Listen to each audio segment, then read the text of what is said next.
चालू है। नाम चैनल नाम बताइए हाँ S2 फिल्म्स। S2 film. हाँ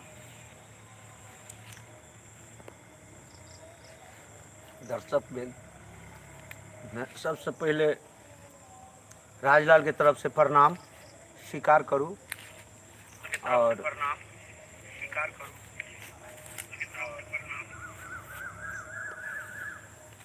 और अपने सब जो चैनल S2 फिल्म जे देख रहल छियै, चैनल के नाम भेल S2 फिल्म। एहि पर हम सब काम कर रहल छी।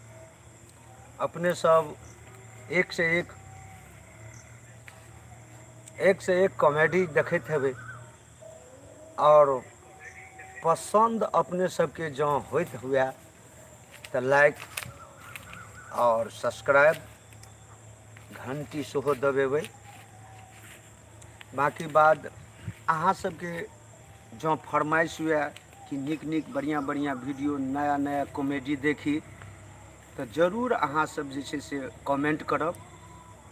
कमेंट करबै तो हम सब जरूर ओहि चीज़ के पूरा करबै, अपने सबके बात रखबै। तैं अपने सबसे आग्रह है जे ई चैनल जे S2 फिल्म देख रहल छी अपने सब, वो बुझियो गरीब एकटा ऑनर छथि जो वो अपन चलौलथि। बहुत बहुत धन्यवाद जिसमें हम काम कर रहल छी।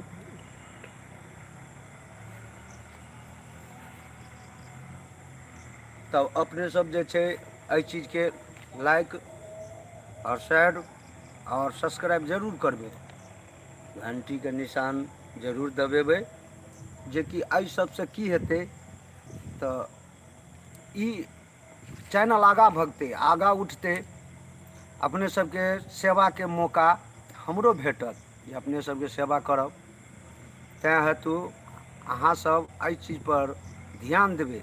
S2 फिल्म चैनल के नाम भेल और हम सब बार बार चैनल पर काम कर रहल छी, लेकिन एहन छै आदमी सब जे कि धोखा दऽ दै छै।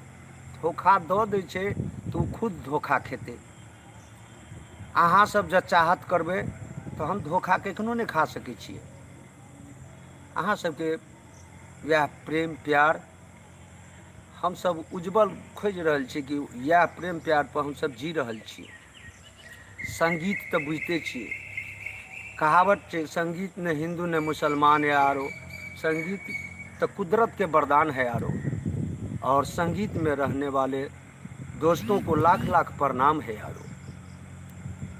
तैं एते कहि अहाँ सबके नमस्कार बार बार कर रहल छी। जहाँ सब लाइक शेयर और सब्सक्राइब जरूर करबै, घंटी के निशान सेहो दबेबै, बुझलहुँ। और हमरा एहि चैनल पर उम्मीद है कि नया नया कलाकार, नया नया बढ़िया कलाकार आनि के अहाँ सबके नीक नीक कॉमेडी सब, मनपसंद कॉमेडी अहाँ सबके देखायब। आ अहाँ सबसे मुँह से कहऽ पड़त कि हाँ ई कॉमेडी हमरा बढ़िया लागल। ई बात अतेक जरूर कहबै, लेकिन अहाँ सब कमेंट करबै तखने हेतै। कमेंट नहीं करबै तो हमरा पता नहीं चलतै कि केहन बढ़िया लगलै कि नीक लगलै। तैं अहाँ सब कमेंट करऽ के हम जे एतेक कोशिश कर रहल छी अहाँ सबके एही चलते एतबा कहि कऽ हम एहि बोली के विराम दिअ। बाद में अहाँ सबके बीच में और हम एकटा चैनल रखने छी, ताहि पर अहाँ के ई लाइव देखायब।